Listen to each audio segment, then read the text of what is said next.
wasaaradda caafimaadka Somaliland ayaa sheegtay in dad hor leh oo qabay cudurka halista ee COVID-19 maalmihii la soo dhaafay ay ugu geeriyoodeen Somaliland halka dad kalena uu soo ritay. Mas'uuliyiin ka tirsan wasaaradda caafimaadka Somaliland oo la hadlay warbaahinta ayaa u sheegay in 11 maalmood gudahood ay cudurka halkaas ugu dhinteen in ka badan 60 qof oo ka mid ah dadka oo horay ugu dhacay. sidoo kale mas'uuliyiinta ayaa tilmaamay inay jiraan dad hor leh oo uu COVID-19 ku dhacay isla markaana cudurka haatan uu u muuqdo mid si weyn ugu sii faafaya gudaha deegaanada Somaliland.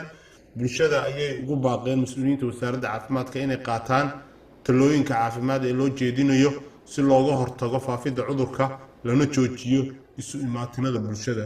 wasiirka wasaaradda awqaafta iyo arrimaha diinta Somaliland Sheekh Khaliil Cabdullaahi ayaa shacabka ugu baaqay inay salaada taraawiixda ku tukadaan guryahooda maadaama cudurka uu sii faafayo loona baahan yahay taxaddar.